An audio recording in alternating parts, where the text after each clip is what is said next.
ನಮಸ್ತೆ ಟಿವಿ 20 ಕನ್ನಡ ವಾಹಿನಿಗೆ ಸ್ವಾಗತ. ರಾಜ್ಯ ಕಾಂಗ್ರೆಸ್ನಲ್ಲಿ ಒಳ ಜಗಳ ಇದೆ. ಸಿಎಂ ಸಿದ್ದರಾಮಯ್ಯ ಹಾಗೂ ಡಿಸಿಎಂ ಡಿಕೆ ಶಿವಕುಮಾರ್ ಬಣದ ನಡುವೆ ಜಗಳ ಆರಂಭವಾಗಿದೆ ಅಂತ ಬಿಜೆಪಿ ಸಂಸದ ಗೋವಿಂದ ಕಾರಜೋಳ ಹೇಳಿದ್ದಾರೆ. ಗುರುವಾರ ರಾತ್ರಿ ಬೆಳಗಾವಿ ವಿಮಾನ ನಿಲ್ದಾಣದಲ್ಲಿ ಮಾತನಾಡಿದ್ರು. ಹಾಸನ ಸಮಾವೇಶದಲ್ಲಿ ಸಿದ್ದರಾಮಯ್ಯ ಶಕ್ತಿ ಪ್ರದರ್ಶನ ಮಾಡಿದ್ದಾರೆ. ಒಂದೇ ಸಮಾವೇಶದಲ್ಲಿ 2 ಪೋಸ್ಟರ್ ಕಾಣಿಸಿಕೊಂಡಿದ್ದು ನೋಡಿದ್ರೆ ಕಾಂಗ್ರೆಸ್ ಪರಿಸ್ಥಿತಿ ತಿಳಿಯುತ್ತೆ ಎಂದಿದ್ದಾರೆ. ಯಾವ್ಯಾವ ಕುರ್ಚಿ ಕಂಟಕ್ಕೆ ಬರ್ತದ ಆ ರೀತಿ ಹೇಳಿಕೆಗಳನ್ನ ಕೊಡ್ತಿರ್ತಾರ. ಈಗ ಕುಸ್ತಿ ನಡೆದದ್ದು ಸಿದ್ದರಾಮಯ್ಯನವ್ರಿಗೆ, ಡಿ ಕೆ ಶಿವಕುಮಾರ್ ಅವ್ರಿಗೆ. ನಾನು ಹೇಳೋದು ಕುಸ್ತಿ ಅಂತ ಯಾಕೆ ಹೇಳ್ತೀನಿ ಅಂದ್ರೆ, ಅವ್ರ ಪೋಸ್ಟ್ರೇ ಬೇರೆ ಅದಾವ, ಇವ್ರ ಪೋಸ್ಟ್ರೇ ಬೇರೆ ಅದಾವ. ಒಬ್ಬರದು ಸ್ವಾಭಿಮಾನಿ ಹಿಂದ ಸಮಾವೇಶದ, ಒಬ್ಬರದು ಏನದು ಜನಕಲ್ಯಾಣ ಸಮಾವೇಶದ. 2 ಪೋಸ್ಟರ್ನ ಬೇರೆ ಹಚ್ಚಿದಾರ. ಪಾರ್ಟಿ ಒಳಗೆ ಇಂಟರ್ನಲ್ ಫೈಟಿಂಗ್ ಅದ.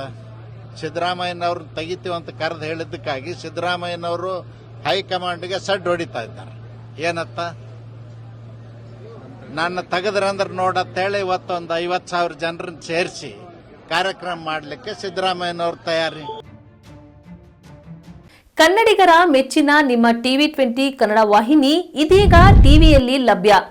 ಕರ್ನಾಟಕ ಮತ್ತು ದೇಶ ವಿದೇಶದ 360 ಡಿಗ್ರಿ ಸುದ್ದಿ ವಿವರವನ್ನ ಪಡೆಯುವುದಕ್ಕೆ ಟಿವಿ 20 ವಾಹಿನಿಯನ್ನು ಲೈಕ್ ಮಾಡಿ, ವಿಡಿಯೋಗಳನ್ನು ಶೇರ್ ಮಾಡಿ, ಕಮೆಂಟ್ ಮಾಡಿ, ಸಬ್ಸ್ಕ್ರೈಬ್ ಮಾಡಿ.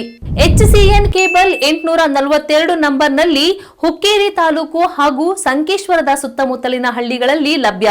PCN ಕೇಬಲ್ 129 ನಂಬರ್ನಲ್ಲಿ ಹಾರುಗೆರೆ ಸುತ್ತಮುತ್ತಲಿನ ಹಳ್ಳಿಗಳಲ್ಲಿ ಲಭ್ಯ. ರಾಯಬಾಗ್ ಡಿಜಿಟಲ್ ಚಾನೆಲ್ ಕೇಬಲ್ 80ನೇ ನಂಬರ್ನಲ್ಲಿ ರಾಯಬಾಗ ತಾಲೂಕಿನ ಸುತ್ತಮುತ್ತಲಿನ ಹಳ್ಳಿಗಳಲ್ಲಿ ಲಭ್ಯ.